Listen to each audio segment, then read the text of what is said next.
నేను కార్పొరేటర్గా డిప్యూటీ మేయర్గా ఉన్న డివిజన్ ఇది. ఎలక్షన్లో ఉన్నప్పుడే ఎలక్షన్ కన్నా బిఫోరే దీన్ని చూసి చాలాసార్లు ఈ గృహకల్ప రావడం జరిగింది. గృహకల్ప వీళ్ళతో నాకు ఎప్పటి నుంచో ఒక అనుబంధం ఉంది. చాలాసార్లు చెప్పిన నేను నాకు ఆల్రెడీ ఇది ప్రమాదం జరిగేటట్లుగా ఉంది, ఇవన్నీ కూడా గుర్తించకపోయినాయి, కంపల్సరీ ఇది ఏదో రోజు పడిపోయే ప్రమాదం ఉంది అని చెప్పి అధికారులకు చెప్పడం జరిగింది. వీళ్ళందరూ కూడా చెప్పిన నేను దీంట్లో మీరు ఎట్లా ఉంటున్నారో ఇది ఉండడం అనేది ధర్మానికి ఏదో ఇవి ఉన్నాయి కానీ పడిపోయే ప్రమాదం తీవ్రంగా ఉందని చెప్పిన. ఇక్కడికక్కడ కూడా పిల్లర్స్ అన్నీ కూడా కుంగిపోయినాయి, పిల్లర్స్ బయటికి వచ్చినాయి, బాల్కనీస్ అన్నీ కూడా ఇప్పుడు 3వ ఫ్లోర్లో ఈ బ్లాక్లో బాల్కనీ మొత్తం పడిపోయింది. ఈ బిల్డింగ్స్ అన్నీ కూడా శిథిలావస్థకు చేరుకున్నాయి. ఇవన్నీ ఏదో ఒక రోజు పడిపోయే ప్రమాదం ఉంది. సడన్గా ఈ 3వ ఫ్లోర్లో ఫస్ట్ బ్లాక్లో బాల్కనీ పడిపోయిందని తెలిసిన వెంబడే ఇక్కడికి రావడం జరిగింది. నిజంగా ఈరోజు ఆ భగవంతునికి మనస్ఫూర్తిగా కృతజ్ఞతలు తెలియజేసుకుంటా ఉన్నా. దేవుని దయ వల్ల మా ఈ 11వ డివిజన్ గృహకల్ప వాళ్ళకి ఏం కాలేదు. ఆ భగవంతుని ఆశీర్వాదం మా వాళ్ళకు ఉంది కాబట్టి ప్రమాదం జరగలేదు. ఒక్కసారిగా ఊపిరి పీల్చుకున్నట్లయింది. వీళ్ళకి ప్రమాదం జరగకూడదు ఏదో రోజు జరుగుతుందని చెప్పి నాకు అనుక్షణం నాకు అనిపిస్తూనే ఉంది. ఈరోజు ఆ భగవంతుని ఆశీర్వాదం ఉంది కాబట్టి దాని కింద కూడా ఎవరు కూర్చుని లేరు, మీద కూడా ఎవరు లేరు, దానివల్ల సేఫ్గా ఉన్నారు. కానీ ఇది ఎన్నో రోజులు ఉండదు. ఇప్పుడు కలెక్టర్ మేడం గారి దృష్టికి ఇంతకుముందే నేను తీసుకెళ్ళినా, రేపు మార్నింగ్ వీలైతే అధికారులు ఆర్డీఓ గారు కలెక్టర్ గారు ఇక్కడికి వచ్చి పర్యవేక్షణ చేస్తారు. ఇది ఇమ్మీడియట్గా వీటన్నిటిని కూడా డిస్మెంటల్ చేసి కొత్త బ్లాక్స్ మంచి టెక్నాలజీతో కట్టాల్సిన అవసరం ఉంది. అయితే ఇది రాజీవ్ గృహకల్ప అనే స్కీమ్ 2007లో ఇవి కట్టడం జరిగింది కానీ నాణ్యత లేకుండా ఎవరో మధ్యవర్తులు దళారులు దీనిని కట్టడం వల్ల తొందరగా ఇవి శిథిలావస్థకు చేరుకున్నాయి. మెయింటెనెన్స్ కూడా లేదు. గత 10 సంవత్సరాల ప్రభుత్వం, ఎన్నో గొప్పలు చెప్పుకుంటున్నటువంటి ప్రభుత్వం, రోడ్ల మీద ఎన్నో రకాల డెవలప్మెంట్ చేసినామని చెప్పుకునే ప్రభుత్వం ఈ పేదల జీవితాలతో ఆడుకున్నది.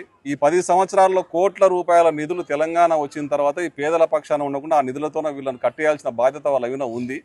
కానీ ఎన్నోసార్లు ఇక్కడికి వచ్చి ఎన్నో రకాలుగా శాల్వలు దండలు వేసుకొని ఫోటోలకు పోజులు ఇచ్చిపోయినారు. కానీ శిథిలావతకు చేసుకున్న ఈ బిల్డింగ్లలో మీరు ఉండలేరు, ఇవి కూలిపోయే దశకుండా కట్టిస్తావు అనేటిది వాళ్ళకి ఆలోచన కూడా రాలేదు. ఎలక్షన్లతో రాజకీయాలతో సంబంధం లేకుండా చూసిన వెంబడే మీరు ఇట్లా ఎట్లా ఉంటున్నారు, దీనిలో మళ్ళీ కట్టాల్సిన అవసరం ఉందని చెప్పి నేను ఎలక్షన్ ముందే చెప్పడం జరిగింది. ఇక్కడ ఉన్న మహిళలు కానీ ఇక్కడ ఉన్నటువంటి యువకులు పిల్లలు వీళ్ళందరూ కూడా ప్రమాదంలో ఉన్నారు, ప్రమాద గంటికలు మోగుతున్నాయని చెప్పి చాలాసార్లు ఎమ్మెల్యే గారికి చెప్పడం వల్లనే ఎమ్మెల్యే గారు ఇమ్మీడియట్గా దీనికి ఒక ప్రపోజల్ పంపించాడు. ఆ మాట కూడా మా వాళ్ళకి చెప్పిన. రేపు కలెక్టర్ గారితో దీని మీద మాట్లాడి హౌసింగ్ వాళ్ళతో మాట్లాడి ఎంత తొందరగా వీలైతే అంత తొందరగా ఇక్కడ కొత్త కన్స్ట్రక్షన్స్ చేయాలని చెప్పి కోరిక బలంగా ఉంది. వీళ్ళందరి క్షేమం నాకు ముఖ్యం కాబట్టి ఈడ కూడా చాలామంది పేదోళ్ళు ఉన్నారు, వాళ్ళకు భయం కన్ఫ్యూజన్స్ ఉంటాయి. మమ్మల్ని ఎక్కడికి పంపిస్తారో, మాకు వస్తుందో రాదో ఇల్లు, మేమేం చేయాలి, చిన్న కూలినాలు చేసుకొని బతుకున్నాం అని ఉంటారు.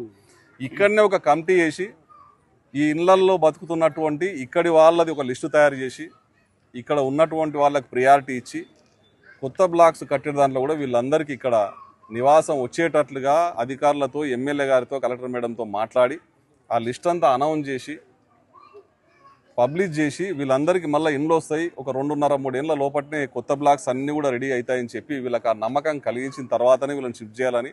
ఒకటి అంతకు ముందే ప్రమాదంగా మారినాయి. దయచేసి ఇక్కడ ఉన్న వాళ్ళందరూ అక్కలు చెల్లెలు మహిళలు అందరూ కూడా గుర్తుపెట్టుకోండి, జాగ్రత్తగా ఉండండి. మీరు బాల్కనీలలో ఉంటుంటే నాకే భయం అవుతుంది, అది కూలిపోతామని చెప్పి ఒక భయం అవుతూ ఉంది. మీరు సేఫ్గా ఉండాలి. మీ చిన్న పిల్లలు ఉన్నారు, చదువుకునే పిల్లలు ఉన్నారు, మీ వెనక కుటుంబాలు ఉంటాయి.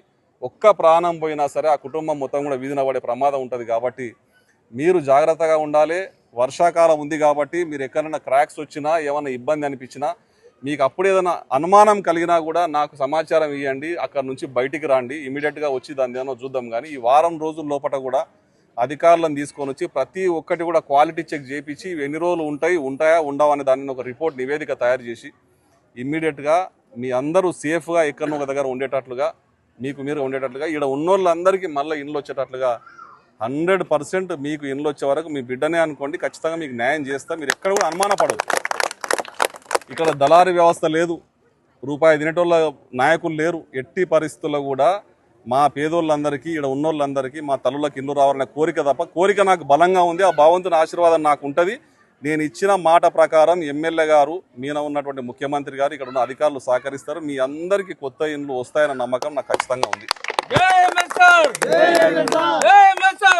కాబట్టి అంటే ఇది మొత్తం కూడా ఈ ప్రొసీజర్ మొత్తం కంప్లీట్ అయ్యే వరకు దయచేసి మీరు హాయిగా ఉండి నేను భయంలో ఉండకుండా చూస్తారని, అనుక్షణం ఇటువంటి ప్రమాదం జరుగుతుంది కాబట్టి మీకు మీరే ఒకటి కమిటీలాగా అనుకుని ఎక్కడైతే వీక్ ఉండి రేపో మాపో ఇబ్బంది ఉంది, అది కూడా బాల్కనీ కూలిపోతుంది అనుకుంటారో అటువంటివన్నీ కూడా మీరే పాయింట్అవుట్ చేసుకొని అటువంటి బ్లాక్స్ దగ్గర జాగ్రత్తగా ఉండాలని, ఇంకా ఏమన్నా ప్రమాదం కనిపించి కదులుతుంది అనుకున్నప్పుడు మీరే టక్కున ఆ ఒక్క ఫ్లాట్ను షిఫ్ట్ చేయించే బాధ్యత మీరు తీసుకోవాలని, ఇవన్నీ ఎంక్వైరీ అయ్యే వరకు కూడా మీరు ప్రతి ఒక్క అంశాన్ని కూడా జాగ్రత్త తీసుకోండి. వర్షాకాలం ఉంది, పడిపోకుండా చూసుకోండి.